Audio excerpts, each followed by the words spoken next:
உங்கள் 2 பேர்த்தையும் ஃப்ரெண்ட்ஸ் ஆக்க நினைக்கிறேன். அப்படியா? ஆனால் நீங்கள் இப்படி சண்டை போட்டுக்கிறீங்களே, நீங்கள் இப்படி சண்டை போட்டுக்கிறது எனக்கு சுத்தமாக பிடிக்கல. நாங்கள் அப்படி தான் சண்டை போட்டோம். நானும் ரோட்டினையும் ஒரு காலத்தில் சண்டை போட்டுருக்கோம். ஆனால் அதுக்கப்புறம் ரொம்ப பெஸ்ட்டு ஃப்ரெண்ட்ஸ் ஆகிட்டோம். ஆனால் நீங்கள் சண்டை போட்டே இருக்கீங்க, பெஸ்ட்டு ஃப்ரெண்ட் நாங்கள் மாட்டீங்க. போங்க டாடி. எப்போ பார்த்தாலும் உங்கள் அம்மா கொஞ்சினே இருந்தா எனக்கு போர் அடிக்காதா? ஐயோ டாடி, டாடி போர் அடிச்சா என்ன பண்ணு தெரியுமா?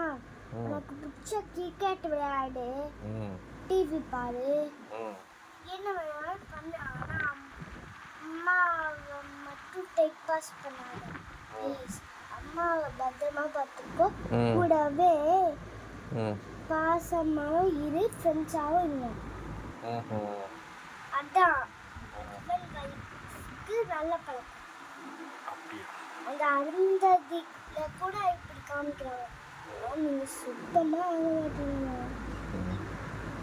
இல்லைம்மா, எங்களுக்கு இதான் பிடிச்சிருக்குது. எப்போல்லாம் போர் அடிக்குதோ கை நம்பிக்குதோ உங்கள் அம்மாவை நறுக்குன்னு கொட்டணும் மூஞ்சிலே. டாடி டாடி அப்படின்னா இப்பெல்லாம் காடுன்னு இருக்கு. ஆனால் அது நம்ம மனசு தான்.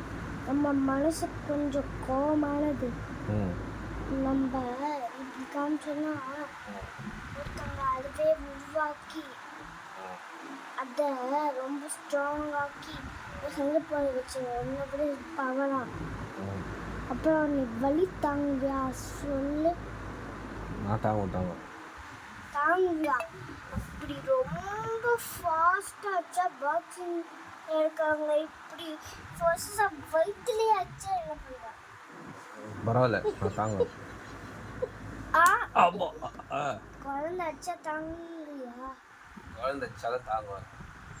ஐயோ டாடி, நீ இப்படி டெய்லியே கூட்டுற, அங்கே போய் பண்ணா அவ்வளோதான். ரொம்ப பவர்ஃபுல்லான உங்ககிட்ட பண்ணா அவ்வளோதான். அப்பா பாக்ஸிங் தான் பண்ணுவேன், எனக்கு தெரியாதா? அம்மா குனியா வச்சு நிறைய தடவை குத்தி இருக்கிறேன், உனக்கு தெரியாது? என்னோட சரி, உன்னோட தலைக்காணியை வச்சு குத்து பார்க்கலாம். குத்துறது இதான் என் தலைக்காணி குத்துறேன். இந்த தலைக்காணியை சொல்கிறேன். நீ எப்போ பார்த்தாலும் உங்கள் அம்மாவுக்கு சப்போர்ட் பண்ணீங்க இருக்கிற, என்ன கதை விடுது? ஐயோ, நான் தானே எல்லாம் உனக்காக வாங்கி தருறேன். நான் ஆஃபீஸுக்கு போயிட்டு உனக்காக கஷ்டப்பட்டு எல்லாத்தையும் நீ கேட்கறதெல்லாம் வாங்கிட்டு வரேன். ஃபோன் பண்ணி டேடி இது வாங்கி வாங்கன்னு சொன்ன உடனே எல்லாத்தையுமே வாங்கிட்டு வரேன். ஆனால் அம்மாவுக்கு மட்டும் ஓவராக சப்போர்ட் பண்ணி. ஐயோ டாடி டாடி, நான் சொல்ற கேள. என் மேலே பாசமாக இருக்கல, அம்மா மேலே கொஞ்சம் பாசம் இருக்கணும். ஏன்னா அம்மா வயிற்றுலேருந்து உருவாகி என் கைக்கு வந்து சேர்ந்ததால தான் நான் நீ பாப்பா ஆனேன். அப்போது நீ பாசமாக கொஞ்சணும். சில குழந்தைங்களுக்கெல்லாம் அம்மா அதான் கடவுள் மாதிரி. அம்மா கடவுள் மாதிரின்ற, ஆனா அம்மா சொல்ற பேச்சுல நீயே கேட்க மாட்டேங்க. ஐயோ டாடி, குழந்தை பசங்களுக்கெல்லாம் கொஞ்சம் விளையாட்டுத்தனம் வேணாமா? நல்லவங்களாவே அவங்க கழிச்சிட்டு போயிடுவாங்க. அப்படியே அவங்கள என்னை விட போய் கடத்திட்டு போயிடுவாங்க. ஆனால் அவங்களுக்கு ரொம்ப நல்லா புரியுது. கொஞ்சம் கெட்ட இதாக இருந்தாலும் கொஞ்சம் சமாளிச்சிடலாம். இதெல்லாம் நல்லா கிளம்பி மாதிரி பேசியே உன் மிஸ் கிட்ட மட்டும் அப்படியே வாயை திறக்காம அப்படியே ஒன்றும் தெரியாது போடுறேன். டாடி டாடி, அவன் சொல்ற கேள. அவங்க வச்சு கையெல்லாம் ரொம்ப ஸ்ட்ராங் வச்சாலும் அந்த அடியில நாங்கள் வாங்கிட்டு வந்துட்டு தானே வளர்ந்துருக்கோம். இந்த அடிக்க பயந்தா எப்படி? ஓ, மிஸ்ஸுக்காக பயப்படல, மிஸ்ஸுக்கு வச்சிருக்கிற ஸ்கேலுக்கு தான் பயப்படுறியா?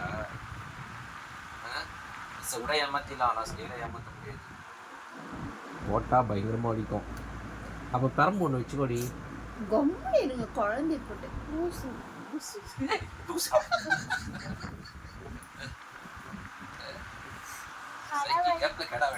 கடவுள்னு சொல்ற அந்த மாதிரி ஆனா லூசுன்றியா?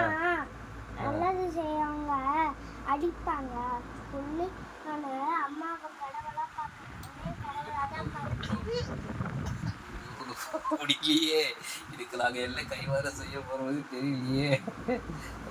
காலையில் நல்ல ஐஸ்கிரீமாக பார்த்து வாங்கி கொடுத்துட்றேன் மக்களுக்கு. ஃப்ரெண்ட்ஸாக இருக்கணும் நீங்கள், அது போதும்.